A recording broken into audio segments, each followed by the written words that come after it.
Welcome to the Deep Dive. Today we're going deep on verb collocations, those pairings that just make your English sound so smooth. Yeah. And, we've got this excerpt from a grammar workbook. It's for U.S. Yeah. students.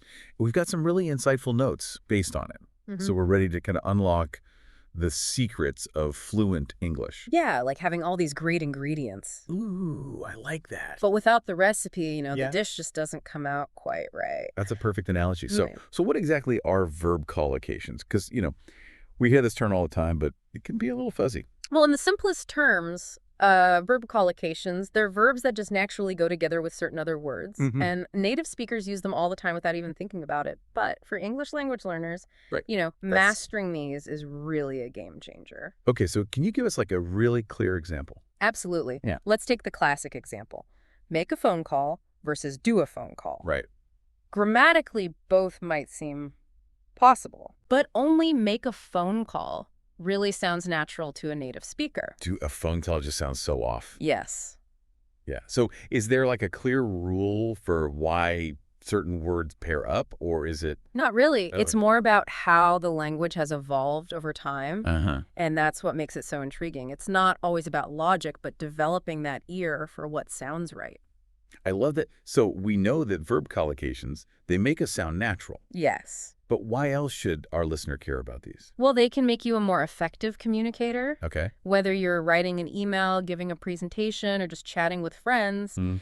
using the right verb collocations, it shows fluency and can make you sound more confident and competent. So it's not just about sounding correct, but it's about using the language Yeah. to really connect Ultimately. with other people. Yes. So our source material, it dives into 5 really common verbs. Yes. Have, get, take, come, and go. Are these like the superstars of the verb collocation world? You could say that they each form such a wide range of collocations that are used in everyday English. Oh, So, for example, let's take have. Right. We have breakfast, have a meeting, have a baby, have a good time. The list goes on and on. Wow. I never realized how versatile is. I was Mhm. like a chameleon. It just kind of adapts to the situation. And that's the beauty of verb collocation. That's They add yours. depth and nuance. Yeah. They can also be quite idiomatic. Speaking of idiomatic, there's this phrase I always stumble over, take a rain check. Mm. It's so common, but I never really grasped what it literally means. That's a great example of a collocation that's almost like a mini idiom. Okay. It means to politely decline something, but with the intention of rescheduling for later. So there's this like implicit understanding that it's not a no, but it's like a not right now. Exactly. And it's much softer than just saying no or I can't. Right. Okay. This is starting to make sense, but I have to admit, I get a little lost with the terminology. How are collocations different from phrasal verbs or idioms? Yeah. It all seems like verbs and prepositions just mixing and matching. It's understandable to find them confusing. Yeah. So let's break it down. Think of collocations as building blocks. Okay. Each word has a very literal meaning, and when they're combined, they create a clear and natural sounding phrase like make the bed straightforward and literal. Gotcha. So where do phrasal verbs fit into all of this? Well, phrasal verbs kick it up a notch. You still have a verb and often a preposition, but the meaning becomes more figurative. Okay. Like if you take run out of, you're not literally running, but you've used up all of your supply of something. So the meaning is more abstract. Exactly. Okay. And then idioms. Those are the real head scratchers, right? Exactly. Idioms are like these metaphorical puzzles where the meaning can't be understood from the individual words. Yeah. They often have cultural roots, and they can be pretty quirky. Like raining cats and dogs. Precisely no logical connection to actual animals falling from the sky. Yeah. So we've got these 3 categories, collocations, phrasal verbs, and idioms, Yes. each with their own little quirks and uses. But for our listener who really wants to improve their English, where do they even begin? Well, I think the first step is simply to become aware of them. Okay. So pay close attention to how native speakers use verbs in conversation, in books, in movies. So it's really about training your ear. Exactly. You'll start to notice these patterns everywhere. Yeah. And from there, we can start to kind of build a toolbox of strategies for how we can learn and use these effectively. Yeah. But we'll save those tips for the next part of our deep dive. Ooh, a cliffhanger. I like it. Yes. Welcome back to the deep dive. We are like knee deep in these verb collocations. I feel like we're starting to crack the code. Indeed, awareness is really the first step. Yeah. Now we can dive deeper into those 5 common verbs from our grammar workbook. Have, get, take, come, and go. I'm ready to roll up my sleeves and get hands on. Okay. And the last part, we talk about how versatile have is, are the other verbs equally as flexible? Absolutely. Each one has kind of a unique flavor and forms a surprising number of collocations. Okay. Let's take get, for example. Okay. It often implies change or a transition from one state to another. I can see that you get a job, you get married, you get ready for something. It's about moving from one point to another. Exactly. Think about get dressed. You're moving from a state of being undressed to being dressed. Right. Get lost. Well, we talk about how that one carries a little bit more punch. It's definitely more forceful than just saying I'm lost. Yeah. But get can also be used in less dramatic ways, right? Like get home or get a haircut. Absolutely. Get is like a workhorse of a verb. Yeah. It's all about those subtle shifts and transformations that we encounter every day. I like that. So let's move on to take then. Okay. This one often suggests a deliberate action, or a choice, to me at least. Precisely. Take a break, take a risk, take a picture. These all feel very active, like you're the one who's in control. Yes, you're initiating the action. Right. Take a chance. You're making a decision to do something that might have uncertain outcomes. And then there's take a rain check, which we discussed earlier. Another example of how collocations can be like those mini idioms. Yes, with very specific meanings. Yeah, it's fascinating how these pairings just become so ingrained in the language that we don't even think about the literal meaning anymore. It's true. Okay, so we've covered have, get, and take. What about come? What kind of feeling does this verb evoke when we talk about collocations? Well, come often implies movement towards something or arrival at a destination. And that can be literally or metaphorically. Okay, so come home is physically arriving at your house, Yeah, but come to a decision is reaching that mental endpoint. you got it. Okay. It's that sense of approaching or reaching something. Come close. You're almost there. Come prepared. You've done what's needed to be ready. Okay, and then finally we have go.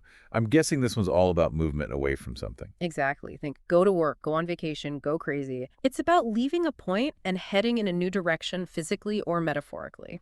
Okay, so we've got have for experiences, get for transitions, take for deliberate actions, come for arrivals, and go for departures. It's like we're mapping out how we navigate the world through language. That's a great way to put it. But just like with any map, it's not about memorizing every single detail, Right. but about understanding those general directions. Because the real challenge is not just learning these collocations, but actually using them. Yeah. What advice does our workbook offer for actually using them in real life? Well, first and foremost, it emphasizes the importance of paying attention. Yes. The more you listen to and read authentic English, the more you'll just absorb these naturally. So it's like osmosis. You're soaking it up without even realizing it. Yes. But how do we go from passive absorption to active use? Well, one tip is to try creating your own collocation playground. Okay, now you've piqued my curiosity. What exactly is a collocation playground? It's all about finding ways to consciously use the collocations in your everyday life. Right. So, for example, let's say you're going for a run. Instead of just saying, I run, you could say, I go for a run. Right. Simple, but it reinforces that collocation. So it's like a mental exercise. You're prompting yourself to use these word pairings. Exactly. And the more and more you do it, the less they'll sound like these foreign phrases, and the more they'll just become second nature. That's like any skill. The more you practice, the less you have to think about it. That's why the workbook also includes those quiz questions and the essay prompts. They're really designed to help you actively recall and apply what you've learned. So taking it from your head and putting it into practice. Precisely. But before we move on to those practical exercises, I think it's worth mentioning that the world of collocations, it's constantly evolving. Oh, that's interesting. So it's not like a set-in-stone dictionary. It's more like a living, breathing system. Exactly. New collocations are always emerging as language adapts to changes in culture and technology. Yeah. I mean, a few decades ago, the collocation make a video call wouldn't even exist. That's a great point. So even native speakers are constantly learning and adapting. Absolutely. Language is dynamic, and that's part of what makes it so fascinating. I love that.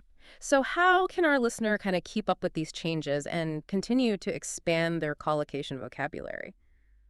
Well, I think the best advice is simply to stay curious and keep exploring. I love that it's all about embracing that sense of discovery and never stopping learning.